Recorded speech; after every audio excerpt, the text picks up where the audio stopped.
Hello, my name is Lee Drexler, and I'm president of Esquire Appraisals, Inc., and I have been for close to 40 years. I appraise fine arts, furniture, antiques, and jewelry in the tri-state area, mostly New York, New Jersey, and Connecticut, but I have done appraisals in about 30 states and about 10 different countries.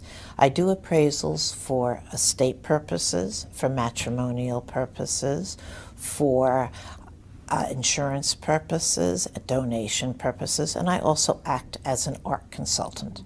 I've been president of the American Society of Appraisers in Westchester 2 times, vice president in New York City, and I'm on the board of the Appraisers Association of America.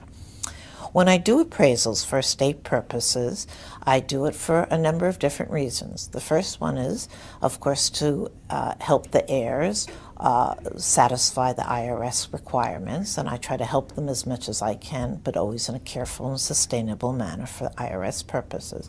But I act as an insurance basically an insurance policy for the heirs to make sure they satisfy the IRS requirements, but as well to see if there's anything of value in the house that they've overlooked. And many times I make a fabulous find, as I did last year when I found a painting by Zowaki that had been insured for $7,000.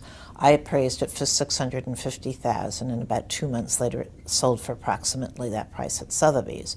But over the years I've made many fabulous finds, which I've written about in a book, about all the things I found that people didn't know about, and they were very happy to find out about. If I hadn't found that piece, since it was known about the Zowaki, since it was insured at $7,000, it probably would have just been sold to a dealer for that price, because the rest of the apartment had virtually no value. It was only worth about $2,000.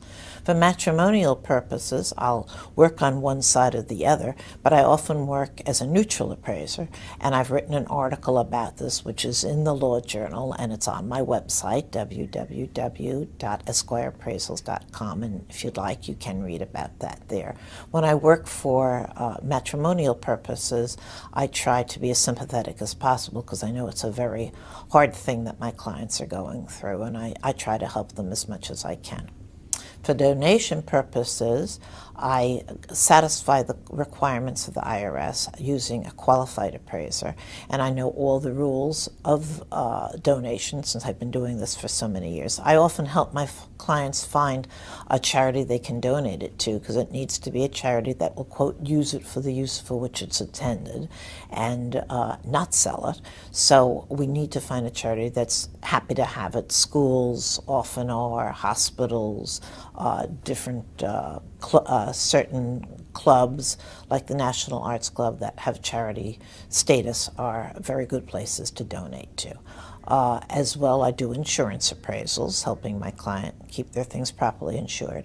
And as well as I act as an art consultant, and many times my clients during an estate decide they wish to sell, and I can help them bring it either to the best auction houses, private dealers, whatever. I personally don't buy or sell myself, but I do know good ways to sell.